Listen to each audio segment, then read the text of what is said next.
Bienvenue à nouveau, chers Félixiens et Félixiennes. Nous sommes Victoria Eckerson avec Kevin en technique et vous écoutez votre radio étudiante Saviez-vous?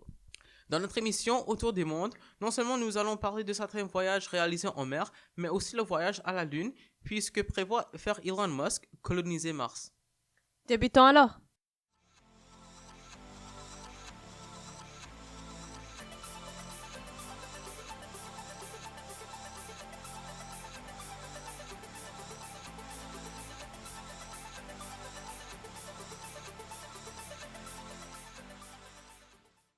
Même avant la prise de Constantinople en 1453, certains pays européens cherchaient une façon de se rendre en Inde uniquement par le moyen de vaisseaux maritimes.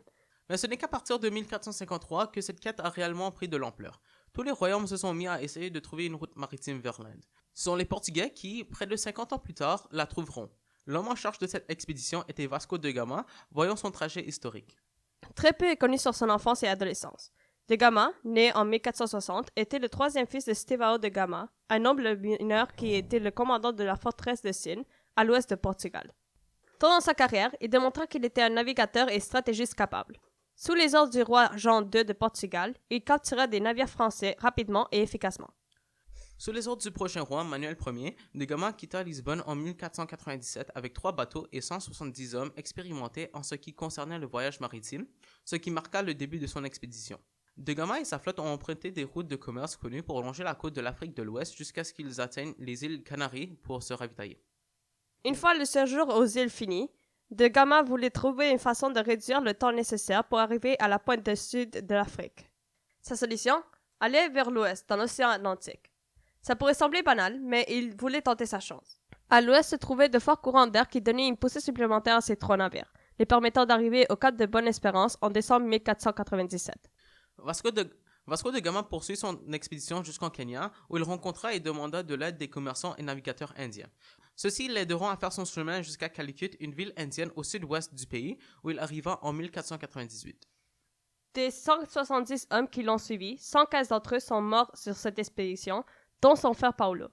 De Gama fera 2 autres voyages par la suite pour renforcer les liens commerciaux entre le Portugal et les pays africains et asiatiques.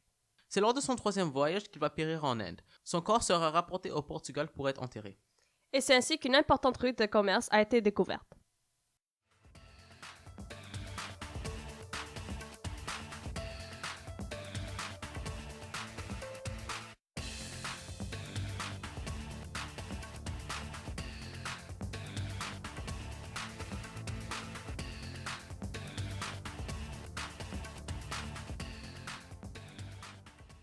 Voyager le monde est un rêve que plusieurs personnes partagent, mais pour Fernand de Magellan, ce n'était pas seulement un rêve.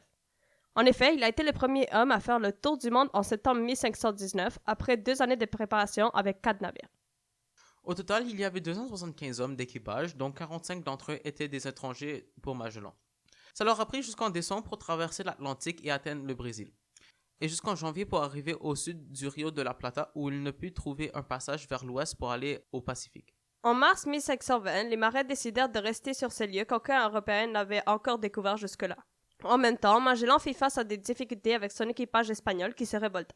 En utilisant un peu de force, il parvint finalement à remettre de l'ordre et organisa une descente plus au sud avec les 4 navires restants, le 5e s'étant échoué. Le 1er novembre 1520, Magellan découvre le passage entre les deux océans. Ce détroit portera ensuite le nom du navigateur. Ça leur a pris 27 jours pour accéder à l'océan Pacifique. Il traversa ensuite le Pacifique pour enfin découvrir les Philippines le 16 mars 1521. C'est à ce point que le but de Magellan de trouver un passage vers l'Asie par l'ouest se réalisa finalement.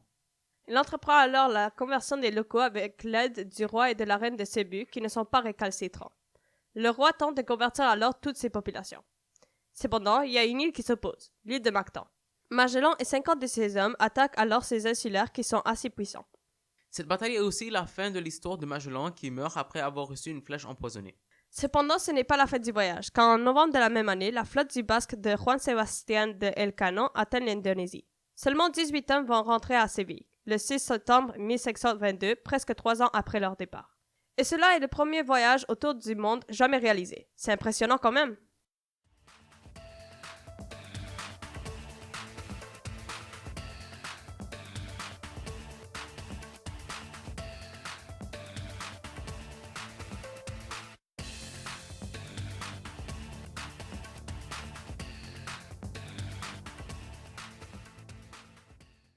Parlons maintenant du voyage qu'a fait Charles Darwin au 19e siècle. Charles Darwin est connu pour avoir créé la théorie de l'évolution. Cependant, beaucoup de personnes ne savent pas l'inspiration derrière cette théorie. C'était lors de son voyage à bord le HMS Beagle en 1831, quand il avait seulement 22 ans. Ce voyage lui a amené dans plusieurs continents différents, ceci avec ses connaissances sur la géologie et la biologie lui ont aidé. Le voyage a débuté en Angleterre et lui a emmené aux îles Cap-Verde sur la côte de l'Afrique. De là, il a voyagé au Brésil et l'Argentine. Après, en Amérique latine, il est allé aux îles Galapagos, puis l'Australie, les îles Maurice et Cape Town en Afrique du Sud. Finalement, il retourne au Brésil pour une dernière fois avant de retourner en Grande-Bretagne. Les deux endroits où ils ont passé le plus de leur temps étaient les îles Galapagos et la côte de l'Amérique latine. Lorsqu'ils sont arrivés au Chili, Darwin a exploré les îles Chiloé, qui ont une chaîne de montagnes qui coupe les îles en deux. Ceci est la cause que le côté qui fait face au Pacifique est très humide avec beaucoup de pluie et qui est riche en végétation, et que l'autre côté supporte de la vie seulement trouvée sur cette île. Ceci est devenu la base de l'évolution pour Darwin, puisqu'il a réalisé qu'au même endroit, la vie s'est développée complètement différemment à cause du climat différent. Pour les Galapagos, c'est l'endroit le plus important et unique pour les découvertes scientifiques et biologiques. Dans le cas de Darwin, c'était très vrai. Même s'il a seulement passé 5 semaines sur les îles lors de son voyage sur le Beagle, il a découvert beaucoup de choses. Dans sa théorie, il a utilisé tous les exemples de différentes espèces de faune et de flore trouvées sur l'île pour pouvoir la prouver. Il a écrit le suivant. La circonstance que plusieurs des îles possèdent leur propre espèce de tortues, de muguettes, de pinsons et de nombreuses plantes, ces espèces ayant les mêmes habitudes générales, occupant des situations analogues et occupant évidemment la même place dans l'économie naturelle de cet archipel, cela me frappe avec émerveillement. Dans ce voyage de 50 autos, Darwin a écrit plusieurs cahiers de notes et a découvert plus de 1500 espèces différentes. De plus, il a fait plusieurs découvertes dans le domaine de la géologie, comme les effets de l'érosion, les tremblements de terre et les volcans. À cette époque, un voyage sur l'océan était quelque chose de passionnant, exotique et vraiment dangereux. Ceci fait que le voyage de Darwin était un voyage de découverte pour ce jeune naturaliste.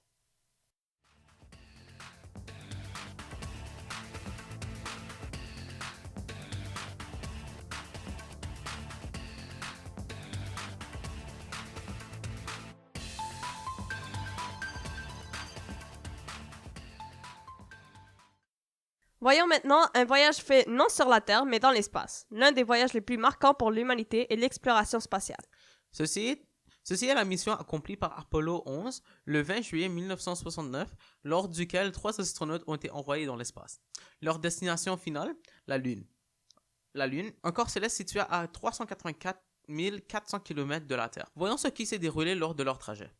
Ce voyage a été le résultat de plusieurs années de recherche et de la rivalité entre les États-Unis et l'Union soviétique quant à la domination dans le domaine de l'exploration de l'espace. Le vaisseau qui a rendu possible cette mission s'appelle le Saturn V. Il était composé de plusieurs pièces, chacune se détachant à un moment précis. La première pièce propulsa le vaisseau à environ 68 km au-dessus de la surface de la Terre avant de se détacher. La deuxième le propulsa à 166 km au-dessus de la Terre à une vitesse plus élevée que la première. La troisième partie a envoyé le restant du vaisseau dans l'orbite de la Terre pour qu'il puisse bouger sans utiliser d'essence. Alors qu'ils étaient en orbite, les 3 astronautes à bord, Neil Armstrong, Buzz Aldrin et Michael Collins, ont fait une inspection finale avant de se diriger vers la Lune. Utilisant le restant de l'essence de la troisième partie, à l'aide d'une manœuvre appelée injection translunaire, le vaisseau a quitté l'orbite de la Terre et a été capté par celle de la Lune. Enfin, à destination, Armstrong et Aldrin descendirent à la surface dans un module lunaire, tandis que Collins resta dans le module de commande. Une fois à la surface, les 2 astronautes ont pris plusieurs échantillons et photos panoramiques et spécifiques de la surface lunaire, ainsi que mené divers tests.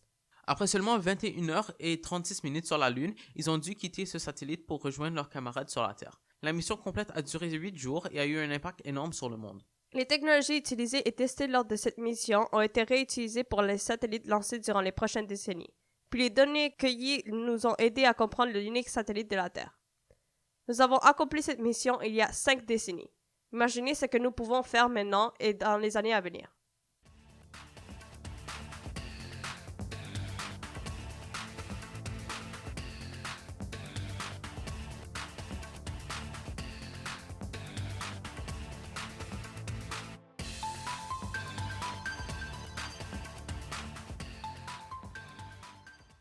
Poursuivons maintenant avec Elon Musk et la conquête de Mars.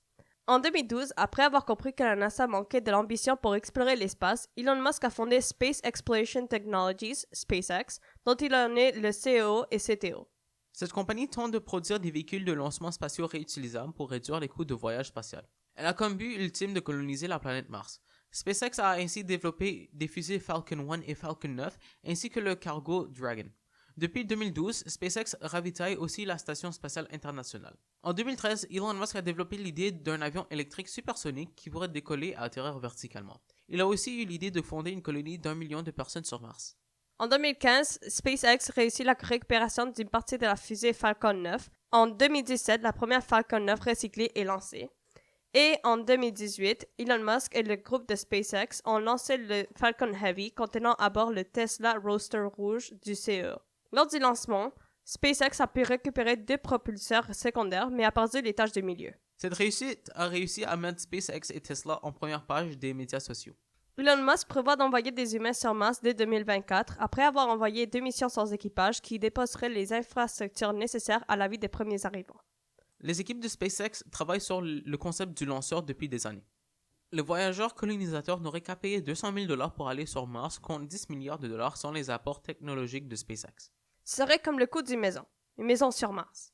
Elon Musk ne veut pas seulement s'arrêter avec la Lune et Mars, mais veut s'étendre encore plus loin. Il utiliserait les lanceurs réutilisables pour transporter tant les voyageurs que les infrastructures et les ressources nécessaires. Il veut pouvoir faire des milliers de trajets avec une centaine de personnes à bord avec l'ITS, l'Interplanetary Transport System. Dans 50 à 100 ans, SpaceX veut avoir 1 million de citoyens sur la planète rouge. Ce projet est sûrement coûteux, et Elon Musk en est bien conscient. Mais tout l'espoir n'est pas perdu. Si SpaceX réussit à construire des fusées réutilisables, le coût baissera de beaucoup.